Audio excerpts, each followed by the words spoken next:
আজকে পৃষ্ঠটান, সান্দ্রতা, তারপর বার্নৌলির নীতি, স্থিতিস্থাপকতা এইগুলো নিয়ে আলোচনা করব। প্রথমে আমরা পৃষ্ঠটান দেখব, ঠিক আছে। তো পৃষ্ঠটানের কিছু এক্সাম্পলের সাহায্যে দেওয়া আছে। দেখো, যেমন 1 নম্বর পয়েন্টে কী আছে, জলের ওপর দিয়ে একটা মাকড়সা যখন যায় তখন দেখা যায় যে মাকড়সার পা যেখানে পড়ে আছে সেখানে জলটুকু অবনমিত হচ্ছে।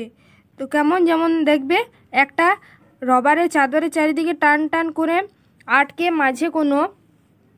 মাঝে কোনো বস্তু রাখলে যেমন হয় তেমন দেখায়। এই যে এক্সাম্পলটা, ঠিক আছে। একটা মাকড়সা জলের ওপর দিয়ে হাঁটছে, তো এটা দেখবে একটা যখন রবারের চাদরের চারিদিকে টান টান করবে সেই রকমই মনে হচ্ছে, ঠিক আছে। তো আবার তারেরটা দেখো, 2 নম্বর এক্সাম্পল, যেমন রং করা তুলিকে জলে ডোবাও, দেখবে তুলির আঁশগুলো আলাদা।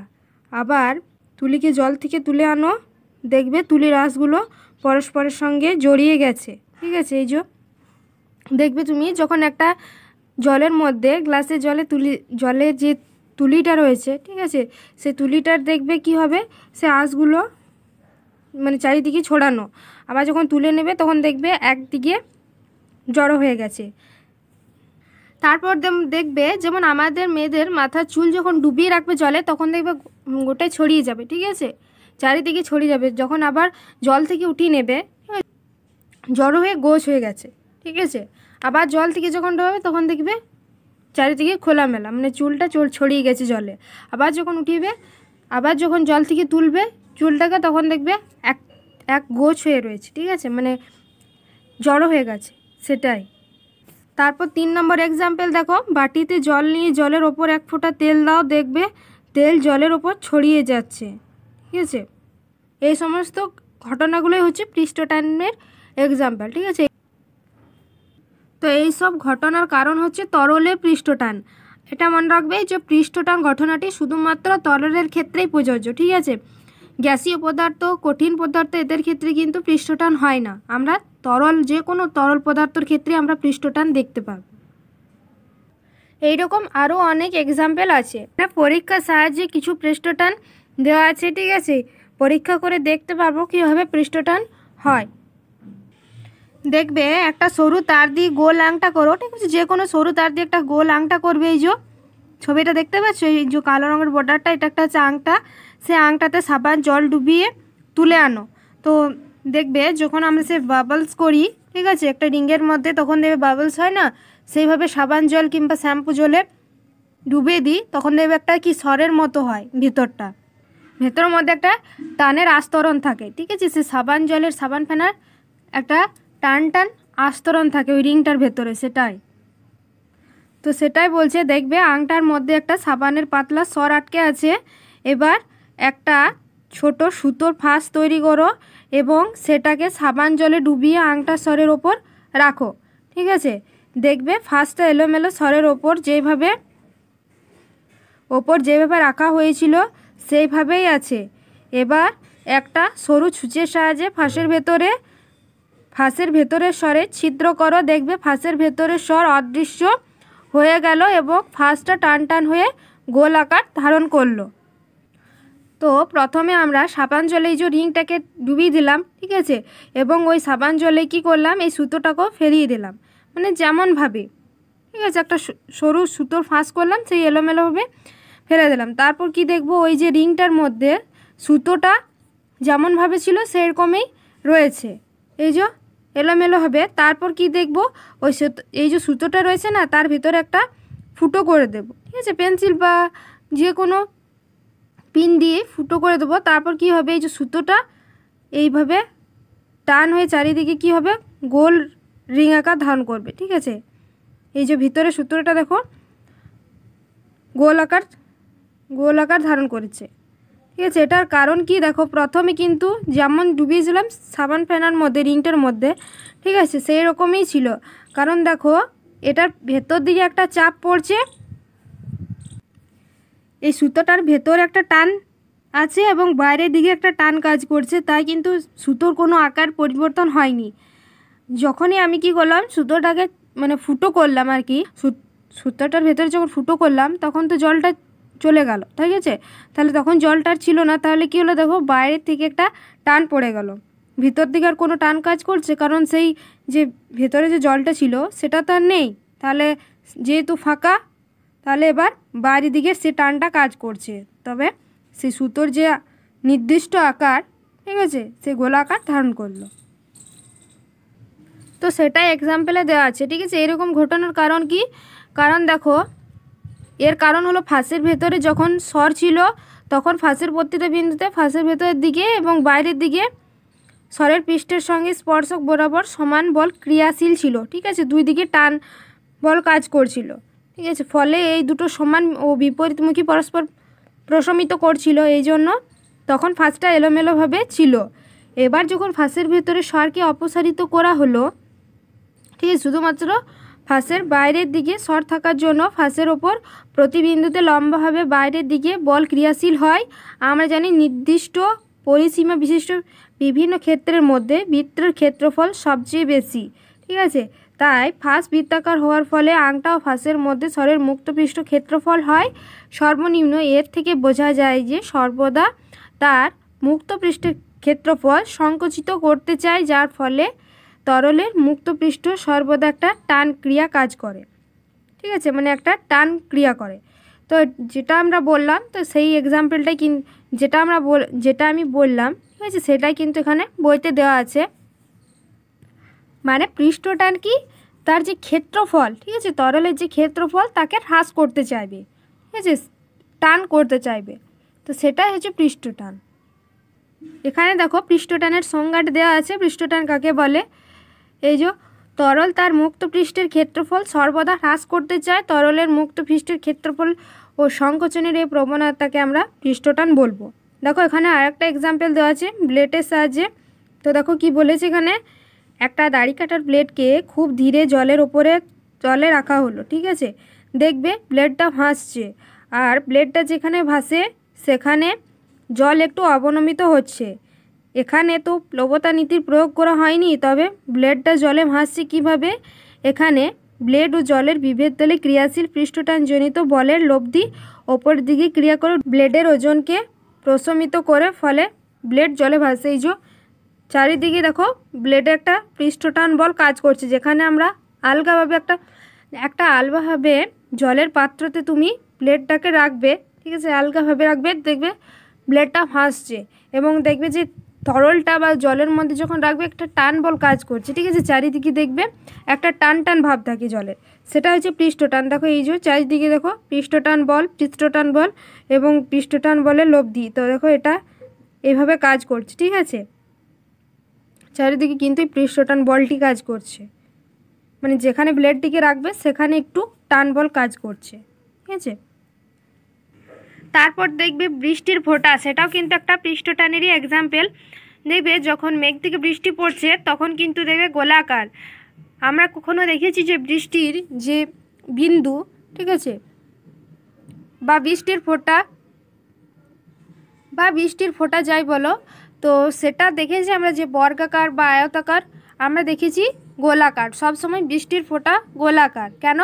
কারণ তরলের যে পৃষ্ঠতলের ক্ষেত্রফল সেটা কিন্তু হ্রাস করতে চায়, ঠিক আছে, একদম সংকোচন টান করতে চায়। আর টান বা হ্রাস হলে সেটা গোলাকার বস্তুর ক্ষেত্রে কিন্তু ক্ষেত্রফলটা কম হয়, তাই, ঠিক আছে, তাই সবসময় বৃষ্টির ফোঁটা দেখবে গোলাকার বিন্দু আকৃতির হয়। দেখো এখানে পৃষ্ঠটানের ওপর বিভিন্ন বিষয়ের প্রভাব দেওয়া আছে, ঠিক আছে, যেমন তাপমাত্রা, দূষণ, দ্রবীভূত বস্তুর প্রকৃতি, তরলের ওপরের মাধ্যম, ঠিক আছে। প্রথমে দেখো তাপমাত্রার ক্ষেত্রে কি বলেছে, তাপমাত্রা বাড়লে তরলের পৃষ্ঠটান হ্রাস পায়, তো একটা নির্দিষ্ট তাপমাত্রায় বা সংকট উষ্ণতায় পৌঁছায় তরলের পৃষ্ঠটান শূন্য হয়ে যায়, ঠিক আছে, একে সংকট উষ্ণতা বলে।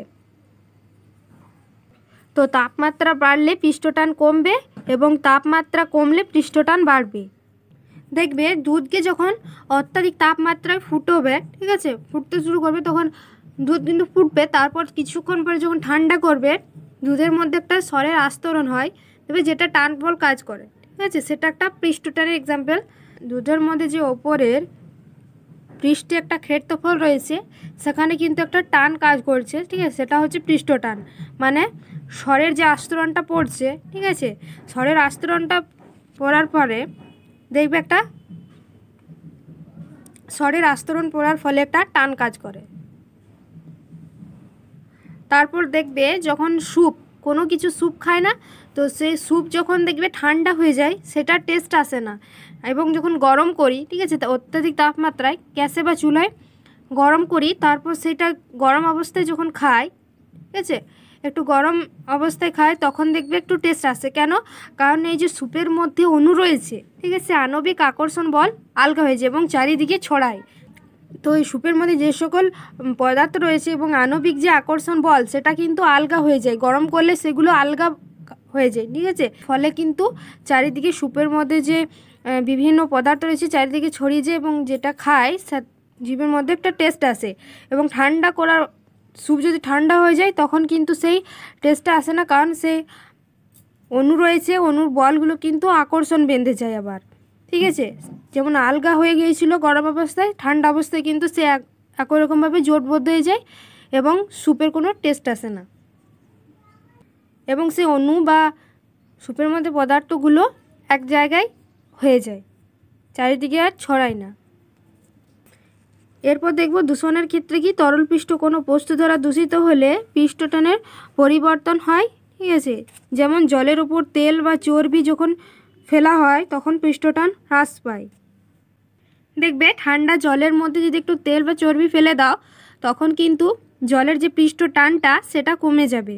তারপর অত্যাধিক যখন সমুদ্রের ঢেউ আসে, এই যে সে ঢেউয়ের মধ্যে যদি একটু তেল ঢালা হয় তাহলে ঢেউটা কমে যাবে, মানে পৃষ্ঠ টান যে কাজ করছিল সে পৃষ্ঠ টানটা কিন্তু কমে যাবে, ঠিক আছে। আমরা দেখেছি যে শুনেছি সমুদ্রের যে অত্যাধিক ঢেউ হয় সে ঢেউয়ের মধ্যে যদি সমুদ্রের মধ্যে তেল ঢালা হয় সে ঢেউটা কিন্তু একটু কমে, ঠিক আছে, তার পৃষ্ঠটান বলটা একটু কমে যায়।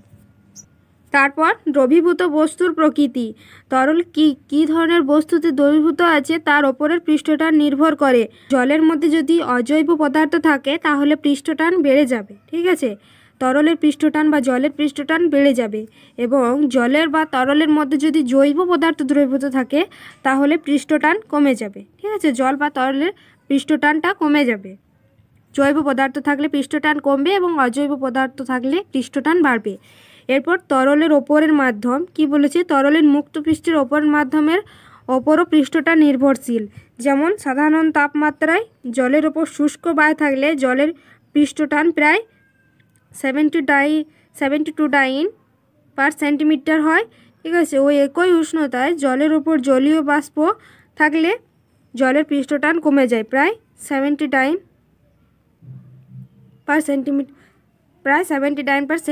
হয়।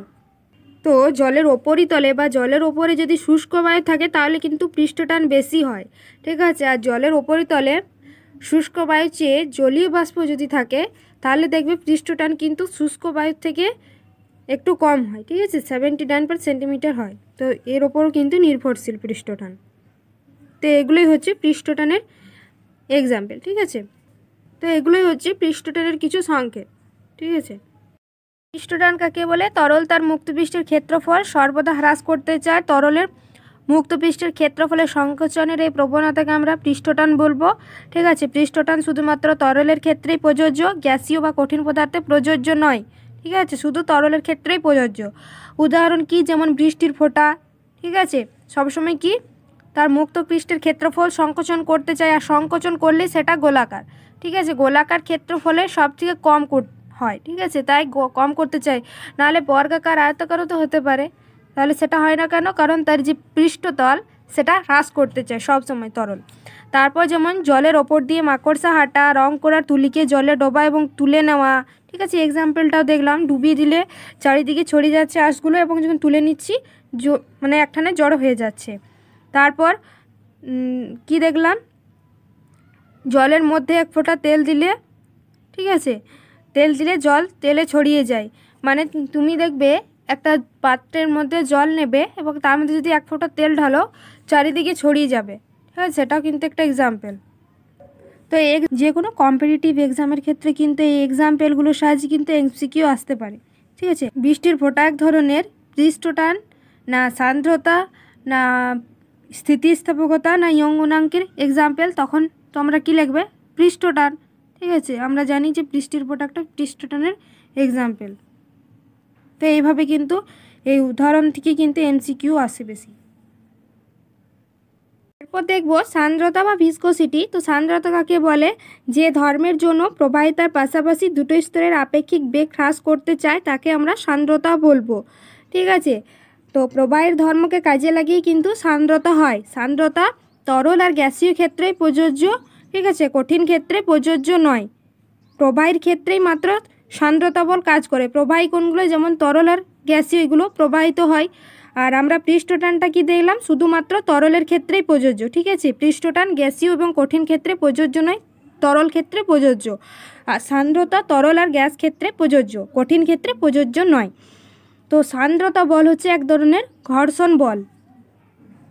তো সান্দ্রতা কি? এখানে দেখো এক্সাম্পলের সাহায্যে দেওয়া আছে, দুটি একই রকম বোতল নাও, একটি বোতলে সরষের তেল এবং অপর বোতলে জল অর্ধেক করে ভর্তি করো এবং বোতল দুটির যে ঢাকনা রয়েছে, ঠিক আছে, তা ঢাকনা বন্ধ করে সমানভাবে দুটিকে ঝাঁকিয়ে রেখে দাও। মানে দুটি সেম বোতল নাও, দুটি বোতলে একটিতে সরষের তেল নাও এবং একটিতে জল নাও, সেটা অর্ধেক করে এবং ঢাকনা লাগিয়ে ঝাঁকিয়ে নাও।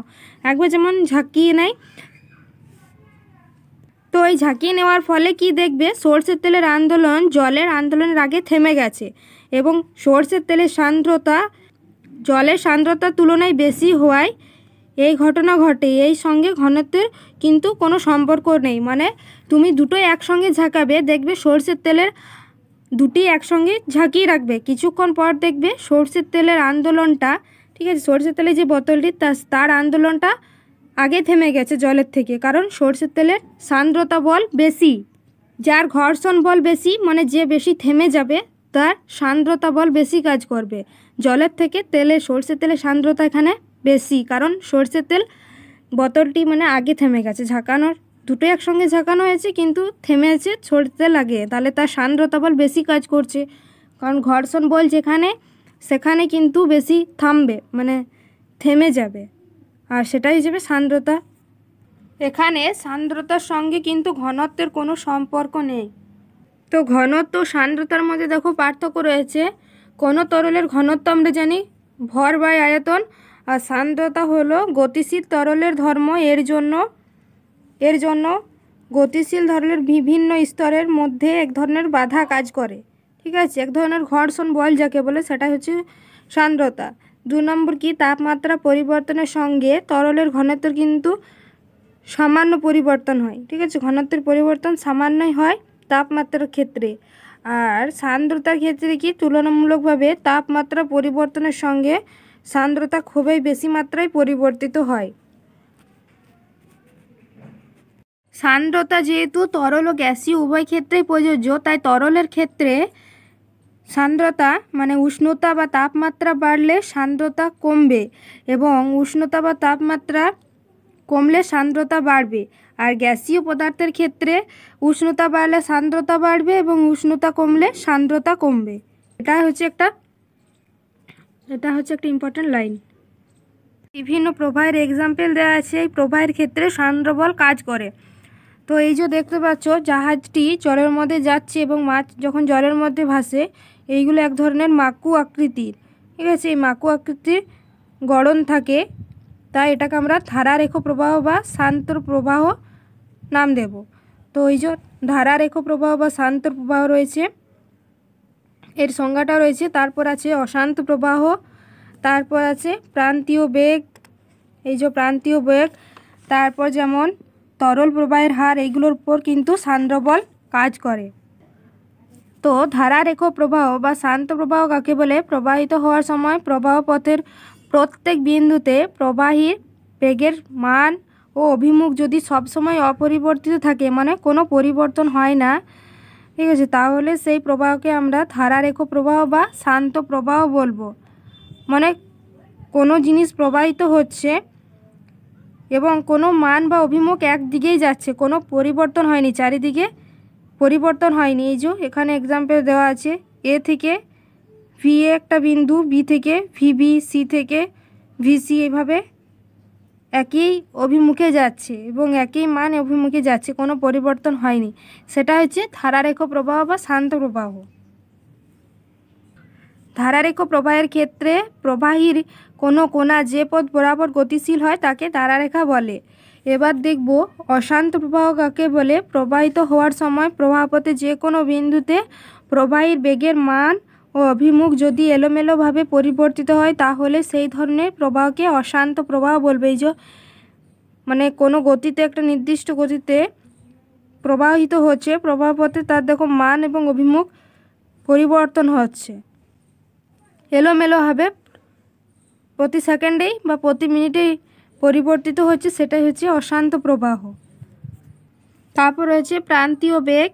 তো প্রান্তীয় বেগের একটা মেন ইম্পর্টেন্ট এক্সাম্পল যেমন হচ্ছে বৃষ্টির ফোঁটা সমবেগে পড়ে, এটা হচ্ছে প্রান্তীয় বেগের একটা ইম্পর্টেন্ট এক্সাম্পল। তো এই যে এখানে প্রান্তীয় বেগের নিয়ে আলোচনা আছে, এখানে প্রান্তীয় বেগ নিয়ে বর্ণনা করা আছে। যেমন মেঘ থেকে বৃষ্টির ফোঁটা অভিকর্ষের টানে ভূমিতে পড়ে, তাহলে বৃষ্টির গতি সমতরণযুক্ত হওয়া উচিত, কিন্তু ভালোভাবে লক্ষ্য করলে দেখা যাবে বৃষ্টির ফোঁটা সমবেগে পড়ছে। কারণ কি, অসীম বিস্তৃত কোনো তরল বা গ্যাসীয় পদার্থের মধ্যে কোনো বস্তুকে অভিকর্ষের অধীনে স্থির অবস্থা থেকে ছেড়ে দিলে, স্থির থেকে যদি ছেড়ে দিই, বস্তু অভিকর্ষের ক্রিয়ার নিচের দিকে পড়তে থাকে। ঠিক আছে, কোনো বস্তুর ওজন ডাব্লু উল্লম্বভাবে নিচের দিকে ক্রিয়া করে এবং তরল বা গ্যাসীয় পদার্থের মাধ্যমে প্লবতা এবি ওপরের দিকে ক্রিয়াশীল হয়। এই যে ডাব্লু, এই বলটা নিচের দিকে কাজ করছে, আর আমরা জানি অভিকর্ষের নিচের দিকে যে একটা বল কাজ করছে তার উপর দিকে একটা বল কাজ করছে, সেটা হচ্ছে প্লবতা বল। ঊর্ধ্বমুখী ক্রিয়াশীল বল কাজ করে ওপর দিকে। তাহলে বস্তু মাধ্যমের মধ্য দিয়ে পড়লে অসঞ্জন বলের জন্য মাধ্যমের বিভিন্ন স্তরগুলোর মধ্যে আপেক্ষিক গতির উৎপত্তি হয়। মাধ্যমের সান্দ্রতা ওই আপেক্ষিক বেগ হ্রাস করার চেষ্টা করে। এই বস্তুর গতির বিরুদ্ধে বাধানকারী বল এফ ক্রিয়া করে। একটা বলও কাজ করছে, যেটা হচ্ছে এফ বল প্লাস প্লবতা বল কাজ করছে। আর এই যে ভি গতিতে বেগে যাচ্ছে, নিচের দিকে নামছে আর কি। তো তাই বস্তুর গতির বিরুদ্ধে বাধাকারী এফ ক্রিয়া করে। এই বাধাকারী বল বস্তুর বেগ বৃদ্ধির সঙ্গে বৃদ্ধি পায়। এই অবস্থায় বস্তুর ওপর নিম্নাভিমুখী ক্রিয়াশীল লব্ধি বল হয়। এই যে ডাব্লু বল যে কাজ করছে সেটা minus F plus F B, তাহলে যার জন্য বস্তুর ত্বরণ থাকে, এর কারণে বস্তুর বেগ ক্রমশ বাড়তে থাকে এবং সঙ্গে সঙ্গে বাধাদানকারী বা সান্দ্র বল যেটা হচ্ছে এফ বাড়তে থাকে, ফলে লব্ধি বল ডাব্লু ক্রমশ কমতে থাকে। এই মুহূর্তে লব্ধি বল শূন্য হয়, বস্তুর ত্বরণও শূন্য হয়, এরপর বস্তু সমবেগে পড়তে থাকে। এই বেগকে আমরা প্রান্তীয় বেগ বলবো। এই যে এখানে ছবিটা দেওয়া আছে, টি সময় ধরে যাচ্ছে, আর এই যে ভি, এটা হচ্ছে।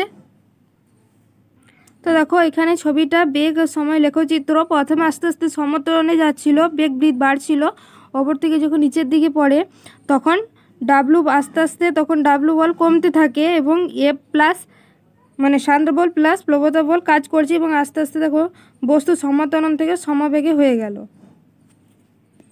তাহলে আস্তে আস্তে বেগ বাড়ছিল, তারপর একটা নির্দিষ্ট গতিতে সমবেগে চলে এলো। তো এটাই হচ্ছে প্রান্তীয় বেগ, সেটা সান্দ্রতা বলের ক্ষেত্রে প্রযোজ্য। তারপর আর একটা পয়েন্ট রয়েছে, সেটা হচ্ছে তরল প্রবাহের হার। কোনো নলের যে কোনো প্রস্থচ্ছেদের মধ্য দিয়ে প্রতি সেকেন্ডে যত আয়তনের কোনো তরল প্রবাহিত হয় তাকেই ওই তরল প্রবাহের হার বলা হচ্ছে।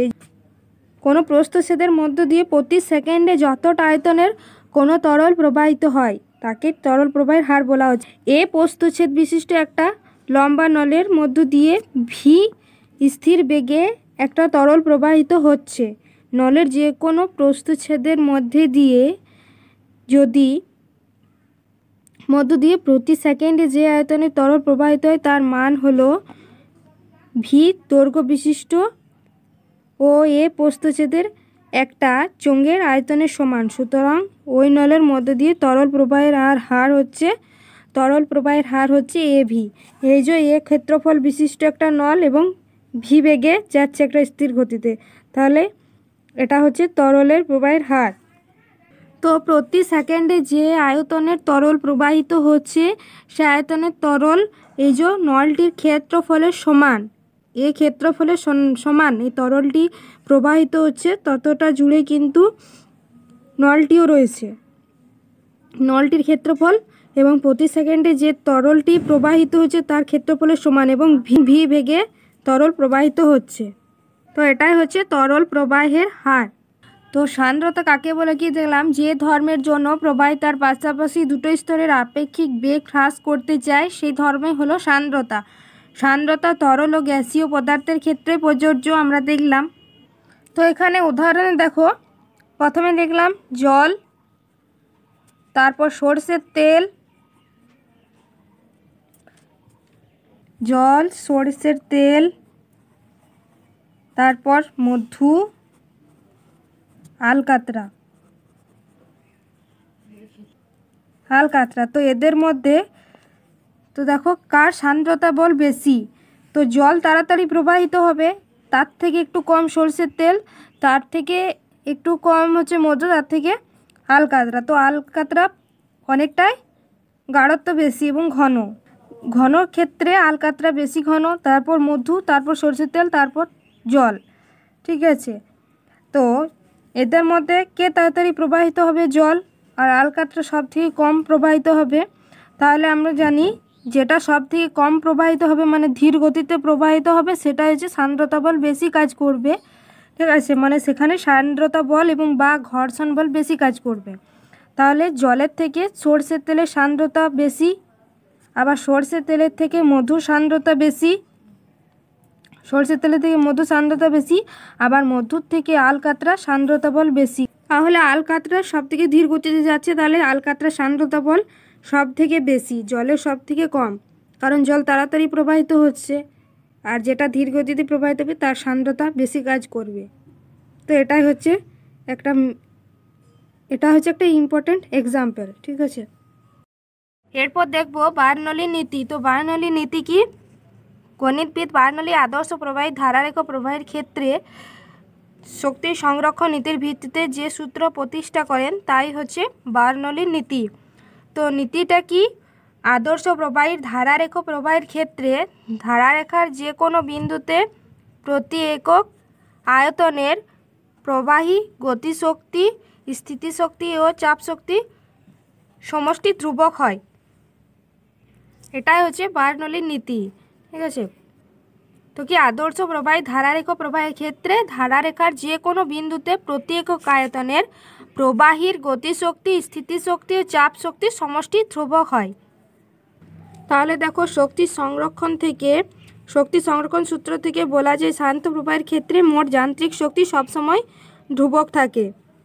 তো এখানে দেখো যে স্থানে প্রবাহের বেগ বা গতিশক্তি বেশি সেখানে চাপ কম হবে, যে স্থানে প্রবাহের বেগ আর গতিশক্তি কম সেখানে চাপ বেশি হবে। মানে বেগ গতিশক্তি বেশি হলে চাপ কম এবং বেগ গতিশক্তি কম হলে চাপ বেশি হবে। তো বার্নৌলির নীতি দেখলাম, বার্নৌলির নীতির কিছু এখানে উদাহরণ দেওয়া আছে, যেমন তীব্র ঝড়ে অনেক সময় খড়ের চাল উড়ে যায়। তীব্র ঝড় হলে খড়ের চালের ওপর দিয়ে বায়ু প্রবাহের বেগ বেশি হয়, ফলে গতিশক্তিও বেশি হবে এবং বায়ুর চাপ কমে যায়, ফলে ভিতরের মানে যে ঘরের ভেতরের বায়ু মোটামুটি স্থির থাকায় সেখানে বায়ুর চাপ বাইরের তুলনায় বেশি হয়, ফলে খড়ের চালের ওপর একটা ঊর্ধ্বমুখী লব্ধি বল ক্রিয়া করে, এই বল বেশি হলে খড়ের চাল উড়ে যায়। তো কি তীব্র ঝড়ে খড়ের চালের উপর দিয়ে বায়ু প্রবাহের বেগ বেশি হলে গতিশক্তি বেশি হয়ে যায় এবং বেগও বেশি পড়ে, তাহলে চাপ তো কমবে। যেখানে বেগ বেশি এবং গতিশক্তি বেশি হবে সেখানে বায়ুর চাপ কমে যাবে। আর ঘরের ভেতরে কিন্তু বায়ুর বেগ সেটা কিন্তু কম আছে, বেগ গতিশক্তি কম আছে, ফলে চাপ বেশি আছে। আর এই যে খড়ের চালের ওপরে সেখানে বেগ গতিশক্তি বেশি আছে এবং বায়ুর চাপ কম আছে। ঠিক আছে, বেগ যেখানে বেশি হবে বায়ুর চাপটা কম হবে, তাহলে ভেতরে যেহেতু চাপ বেশি ঊর্ধ্বমুখী একটা বল প্রয়োগ করছে, এখানে বেগ নেই, বায়ুর বেগ কাজ করেনি, তাহলে কী হবে, একটা ঊর্ধ্বমুখী বল কাজ করবে এবং এইদিকে একটা বেগ কাজ করছে। ঠিক আছে, যেদিকে ঝড় হচ্ছে সেই দিকে একটা বেগ কাজ করছে, বেগ বা গতিশক্তিও কাজ করছে। তাহলে এই ভেতর থেকে একটা বল প্রয়োগ করছে এবং বাইরের দিক থেকে একটা বেগ হচ্ছে, তাহলে সেখান থেকে একটা আমরা ধারণা করতে পারি। তাহলে যদি চাপ ভেতর থেকে উপর দিকে যদি কাজ করে, বল প্রয়োগ করে, এবং বাইরে যে একটা বেগ রয়েছে, ঠিক আছে, চাপ কম রয়েছে, তাহলে কি হবে, চালটা অবশ্যই ঝড়ে উড়িয়ে নিয়ে যাবে। ঠিক আছে, ভেতরের বলটা বেশি হলে কিন্তু ঘরের চালটি উড়ে যাবে। আর এই যে ঘরের বাইরের চাপ, ঠিক আছে, ঘরের বাইরের চাপের তুলনায় ভেতরের চাপটা একটু বেশি আছে, তাই এই ঘটনার কারণ। তারপর 2 নম্বর পয়েন্টে, দ্রুতগামী ট্রেনের পাশে দাঁড়ানো উচিত নয়, কারণ দ্রুতগামী ট্রেনের সংলগ্ন বায়ুর বেগ অত্যন্ত বেশি, ফলে গতিশক্তিও বেশি হবে, এবং বার্নৌলির নীতি অনুযায়ী অনুভূমিক প্রবাহের ক্ষেত্রে গতিশক্তি বৃদ্ধি পেলে প্রবাহের চাপ হ্রাস পায়। তাই দ্রুতগামী ট্রেন সংলগ্ন স্থানে বায়ুর চাপ দূরের বায়ুর চাপ অপেক্ষা কম, ঠিক আছে, কমে যায়। সুতরাং ব্যক্তি যে দিক ট্রেনের বিপরীত দিকে থাকে সেই দিকের বায়ুর চাপ বেশি হওয়ার জন্য ব্যক্তির অপর ট্রেনের অভিমুখে একটা লব্ধি বল ক্রিয়া করে, যা ব্যক্তিকে ট্রেনের দিকে ঠেলে দেয়, ফলে দুর্ঘটনা ঘটার সম্ভাবনা থাকে। কারণ দেখবে একটা ট্রেন দ্রুতগামী যখন হবে তখন তার বেগ অত্যন্ত বেশি হবে এবং তার গতিশক্তিও বেশি হবে, আর বেগ বেশি, গতিশক্তি বেশি হলেই তার চাপ কম হবে, মানে যে ট্রেন সংলগ্ন স্থানে বেগ বেশি এবং গতিশক্তি বেশি হলে চাপটা কমে যাবে। তো আমরা বার্নৌলির নীতি অনুযায়ী দেখেছি যে তাহলে বেগ বেশি এবং গতিশক্তি বেশি হলে চাপ কমে যাবে, এবং যে ব্যক্তি রয়েছে সেই ব্যক্তির পেছন দিকে কিন্তু বায়ুর চাপটা বেশি থাকবে, আর সামনে মানে ট্রেন সংলগ্ন যেহেতু ব্যক্তিটি রয়েছে দাঁড়িয়ে, ট্রেন সংলগ্ন সামনের দিকে বায়ুর চাপটা কম থাকবে এবং পেছনের দিকে রয়েছে, তাই এখানে দেখো বলেছে যে ব্যক্তি ট্রেনের বিপরীত দিকে থাকে সেই দিকের বায়ুর চাপ বেশি হওয়ার জন্য ব্যক্তির অপর ট্রেনের অভিমুখে একটা লব্ধি বল ক্রিয়া করে, মানে ব্যক্তির পেছনে কিন্তু একটা বায়ুর চাপ কাজ করবে। সামনে যেহেতু কি ট্রেন সংলগ্ন সেখানে কিন্তু বায়ুর চাপটা কম, আর যে একটু দূরে কাছের থেকে দূরের একটু বায়ুর চাপটা বেশি, তাহলে ব্যক্তি পেছন থেকে ঠেলবার চেষ্টা করবে চাপে, ঠিক আছে, চাপের সাহায্যে একটা বল কাজ করবে এবং ব্যক্তিকে ঠেলতে চাইবে, তাই দুর্ঘটনা হওয়ার সম্ভাবনা থাকে। তারপর দেখব বার্নৌলি নীতির প্রয়োগ। তো বার্নৌলির নীতির প্রয়োগ কী কী কাজে ব্যবহার করে, যেমন জল, কীটনাশক, পারফিউম প্রভৃতি স্প্রে করার কাজেও কিন্তু ব্যবহৃত। তারপর স্প্রেয়ার যন্ত্রে বার্নৌলি নীতির প্রয়োগ দেখা যায়। এরপর দেখব স্থিতিস্থাপকতা বা ইলাস্টিসিটি। তো এখানে দেখো কিছু এক্সাম্পল দেওয়া আছে। তো দেখো এখানে এক্সাম্পল দেওয়া আছে, একটা স্প্রিং দেখো নিয়েছে, স্প্রিংটাকে এক হাত ধরে অপর হাতে অল্প বল প্রয়োগ করে টেনেছে, তো এতে স্প্রিংয়ের দৈর্ঘ্য বরাবর একটু বেড়ে গেল, এবার ছেড়ে দাও, দেখবি স্প্রিংটা আগের মতো আকার ফিরে এসেছে। ঠিক আছে, এই যে স্প্রিংটা আমরা যদি 2 হাত দিয়ে টানি তারপর যদি ছেড়ে দিই দেখবো আগের মতোই কিন্তু সেই আগের রূপে ধারণ করেছে। ঠিক আছে, আবার যেমন একটা রবার নাও, রবারটাকে একটু চেপে ধরো, দেখবে রবার বেঁকে গেছে, এই যে রবারটা চেপে ধরেছে একটু বেঁকে গেছে, এবার চাপ উঠিয়ে নাও, দেখবে রবার আবার যেমন ছিল সেই তেমনই হয়ে গেছে। তো এরকম ঘটার কারণ কি, পদার্থের স্থিতিস্থাপকতার জন্যই ঘটে। কোনো বস্তুর অপর যখন বাহ্যিক প্রতিমিত বল প্রয়োগ করা হয় তখন বস্তুর বিভিন্ন অংশের মধ্যে আপেক্ষিক সরণ হয়, ফলে বস্তুর দৈর্ঘ্য, আকার ও আয়তনের পরিবর্তন হয় এবং তখনই বস্তুর মধ্যে একটা প্রতিক্রিয়া বলেরও উদ্ভব হয়। সেটা তুমি বুঝতে পারবে যখন স্প্রিং দৈর্ঘ্য বৃদ্ধি ঘটাচ্ছ, তখন তোমার মনে হবে স্প্রিং যেন তোমাকে একটা বল প্রয়োগ করে টানছে। এটাই হলো অভ্যন্তরীণ প্রতিক্রিয়া বল। এই অভ্যন্তরীণ প্রতিক্রিয়া বল বাইরে থেকে বস্তুর আকার ও আকৃতি পরিবর্তনের প্রচেষ্টাকে কিন্তু বাধা দেয়, এবং বাহ্যিক বল অপসারিত হওয়ার পর রবার বা স্প্রিং তাদের আগের আকার ফিরে পায়। এটা হলো যে কোনো পদার্থের একটা সাধারণ ধর্ম। পদার্থের এই সাধারণ ধর্মই হলো স্থিতিস্থাপকতা। তো এখানে স্থিতিস্থাপকতার সংজ্ঞা আছে, কাকে বলে, যে ধর্মের ফলে কোনো বস্তুর বাহ্যিক প্রতিমিত বলের ক্রিয়ার সেটির আকার বা আয়তন উভয়ই পরিবর্তনের প্রচেষ্টাকে বাধা দেয়, এবং বাহ্যিক বল অপসারিত হলে পূর্বের আকার বা আয়তন ফিরে পায়, তাকে বলছে স্থিতিস্থাপকতা। তো স্থিতিস্থাপকতা কিন্তু কঠিন, তরল, গ্যাস সব পদার্থের ক্ষেত্রেই প্রযোজ্য। ঠিক আছে, কঠিন, তরল, গ্যাস সব পদার্থের ক্ষেত্রেই স্থিতিস্থাপকতা ঘটে থাকে। তো দেখো রবার অপেক্ষা ইস্পাতের কিন্তু স্থিতিস্থাপকতা বেশি, কেন? দেখবে একই দৈর্ঘ্যের বা প্রস্থচ্ছেদের একটা ইস্পাতের তার নিয়ে কোনো দৃঢ় অবলম্বন থেকে ঝোলাও, অপর প্রান্তে বল প্রয়োগ করে টানো, দেখবে দৈর্ঘ্য প্রায় বাড়েনি বলা যায়, বাড়লেও তা খুব কম, ঠিক আছে, বা সামান্য। তাহলে বোঝা গেল রবার অপেক্ষা ইস্পাতের স্থিতিস্থাপকতা বেশি।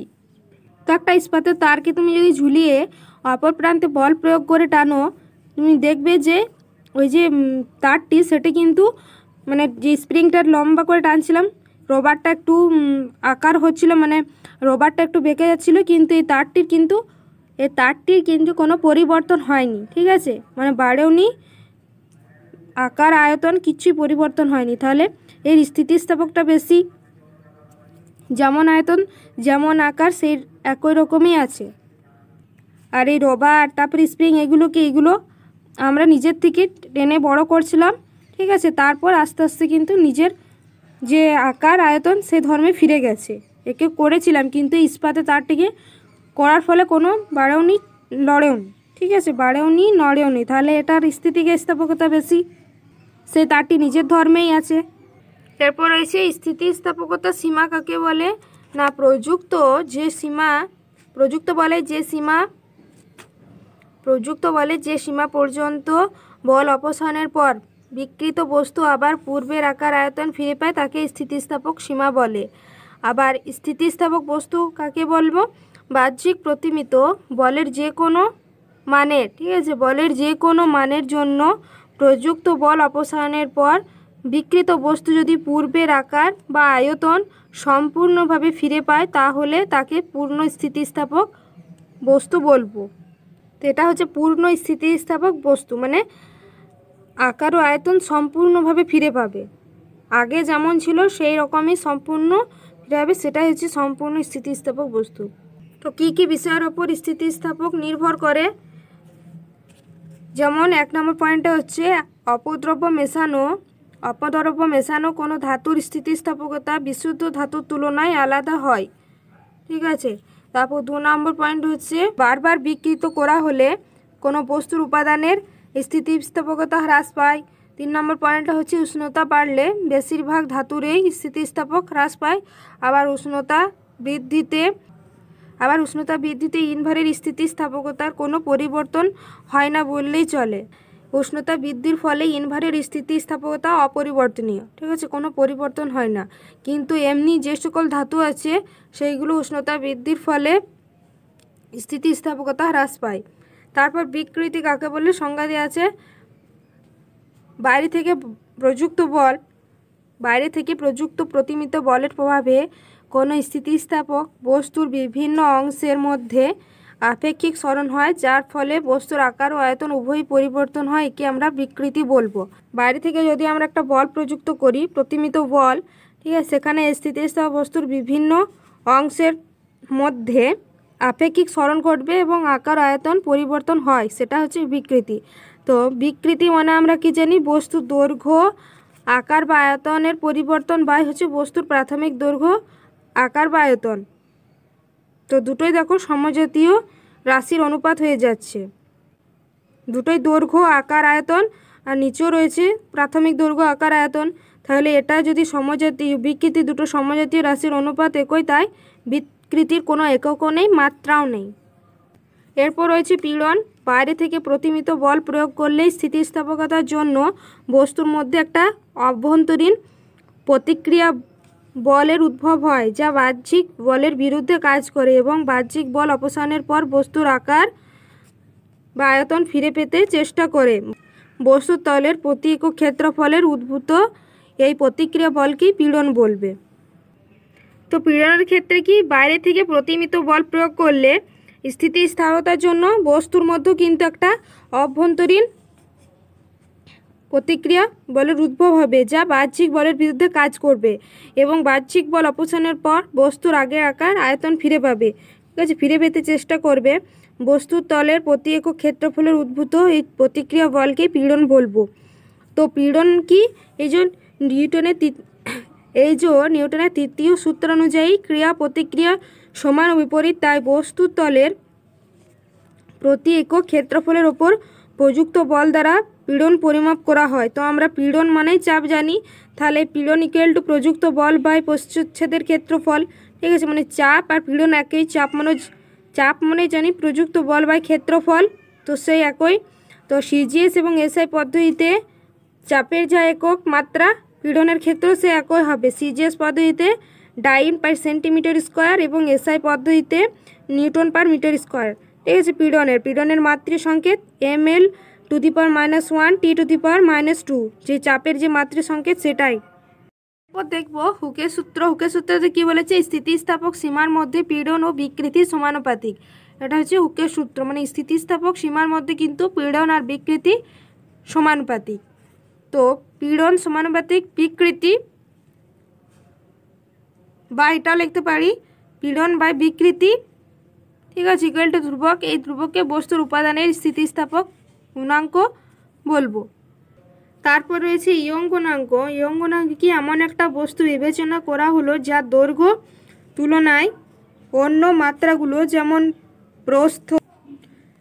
প্রস্থ উচ্চতা নগণ্য। এইরূপ বস্তুর এক প্রান্ত দৃঢ় অবলম্বনে আটকে দৈর্ঘ্য বরাবর প্রসার্য বল প্রয়োগ করা হলে শুধুমাত্র দৈর্ঘ্যর পরিবর্তন হয়। বস্তু এই ধরনের বিকৃতিকে অনুদৈর্ঘ্য বিকৃতি বলে। ঠিক আছে, এই ক্ষেত্রে বস্তুর মধ্যে উদ্ভূত পীড়ন অনুদৈর্ঘ্য পীড়ন বলা হয়। এই ক্ষেত্রে বস্তুর মধ্যে উদ্ভূত পীড়নকে অনুদৈর্ঘ্য পীড়ন বলা হয়। ইয়ং গুণাঙ্ক শুধুমাত্র কিন্তু কঠিনের ক্ষেত্রেই প্রযোজ্য। তো দেখো, স্থিতিস্থাপক সীমার মধ্যে অনুদৈর্ঘ্য পীড়ন ও অনুদৈর্ঘ্য বিকৃতির অনুপাতকে আমরা ইয়ং গুণাঙ্ক বলবো। ইয়ং গুণাঙ্ক শুধুমাত্র কঠিনের ক্ষেত্রে প্রযোজ্য। ঠিক আছে, তো স্থিতিস্থাপক সীমার মধ্যে অনুদৈর্ঘ্য পীড়ন আর অনুদৈর্ঘ্য বিকৃতির অনুপাতকে আমরা ইয়ং গুণাঙ্ক বলবো। তো এখানে দেখো, ক্যাপিটাল লেটার এল দৈর্ঘ্য ও এ প্রস্থচ্ছেদের ক্ষেত্রফল বিশিষ্ট একটা তারের এক প্রান্ত দৃঢ় অবলম্বনে আটকে অপর প্রান্তে একটি ভর ঝোলানো হলো। ঠিক আছে, ঝুলন্ত বস্তুর ওজন হলো এখানে তারের দৈর্ঘ্য বরাবর ক্রিয়াশীল প্রসার্য বল এফ। তাহলে ফলস্বরূপ তারের দৈর্ঘ্য স্মল লেটার যে এল সেটা, ঠিক আছে, এই যে এখানে ক্যাপিটাল লেটার এল, এটা হচ্ছে দৈর্ঘ্য বরাবর। ঠিক আছে, দৈর্ঘ্য বরাবর এবং তারটির এল ক্যাপিটাল লেটার এল দৈর্ঘ্য বরাবর এবং ক্ষেত্রফল বরাবর একটা নেওয়া হয়েছে। তার মধ্যে এক প্রান্তে ভর ঝোলানো হয়েছে এবং ঝুলন্ত বস্তুর ওজন হলো তারের দৈর্ঘ্য বরাবর ক্রিয়াশীল এফ বল। ঠিক আছে, এই যে ঝুলন্ত বস্তুটা, এই যে ঝুলন্ত বস্তু, তো এই যে একটা ভারী বস্তু ঝোলানো হয়েছে, এটা হচ্ছে প্রসার্য বল। ঠিক আছে, ক্রিয়াশীল প্রসার্য বল। তাহলে ফলস্বরূপ দেখো, স্মল লেটারে যে এলটা রয়েছে এটা একটু বেড়েছে। ঠিক আছে, এই যে স্মল লেটার একটা এল, এটা বেড়েছে। তাহলে ইয়ং গুণাঙ্ক মানে কি লিখবো আমরা, বল বাই ক্ষেত্রফল বাই যে একটুকু তারের যে দৈর্ঘ্যটা বৃদ্ধি হয়েছে সেই স্মল লেটার এল বাই তারের দৈর্ঘ্য এই যে ক্যাপিটাল লেটার এল। তাহলে ইকুয়াল টু কী হয়ে যাবে, গুণ হয়ে যাবে কোনাকুনি F L by a small letter L. ঠিক আছে, তো ইয়ং গুণাঙ্কের সিজিএস একক এবং এসআইতে যথাক্রমে কি ডাইন পার সেন্টিমিটার স্কোয়ার এবং নিউটন পার মিটার স্কোয়ার। চাপ আর পীড়নের ক্ষেত্রে সে একই। ঠিক আছে, তো এখানে দেখো কি বলেছে, ইয়ং গুণাঙ্ক 9.8 × 10⁻11 ডাইন পার সেন্টিমিটার স্কোয়ার বলতে বোঝায় যে পিতলের দণ্ডের একক অনুদৈর্ঘ্যর বিকৃতি গোটাতে ওর প্রতি বর্গ সেন্টিমিটার ক্ষেত্রফলে 9.8 × 10⁻11 ডাইন বল প্রয়োগ করতে হয়।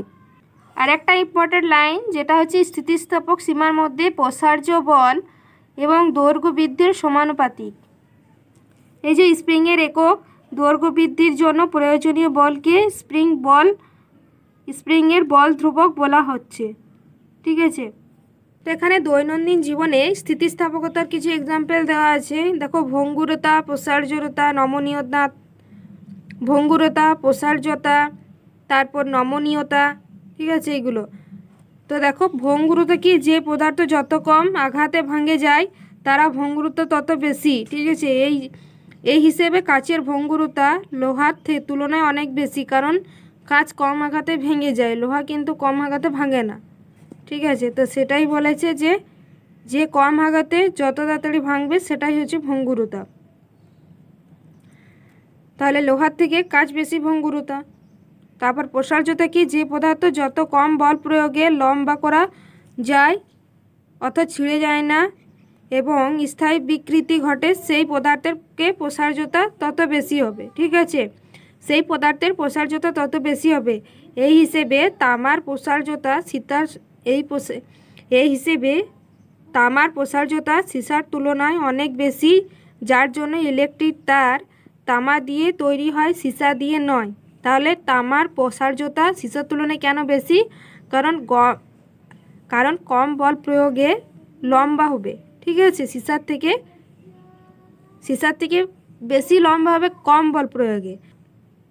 তারপর নমনীয়তা কি, যে পদার্থের নমনীয়তা যত বেশি তাকে পেটিয়ে তত পাতলা করা সম্ভব। যেমন সোনা বা রূপার নমনীয়তা অন্য কঠিন ধাতুর তুলনায় কিন্তু অনেক বেশি বলে এইগুলোর সাহায্যে যথেষ্ট পাতলা গয়না বানানো সম্ভব হয়।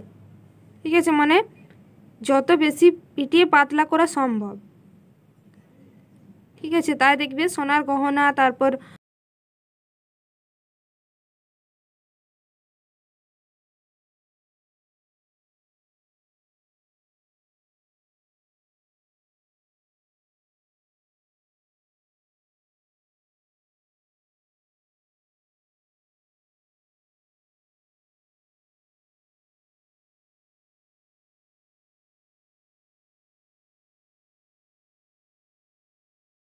থেকে পরের ভিডিওতে গুরুত্বপূর্ণ এমসিকিউ আলোচনা করব।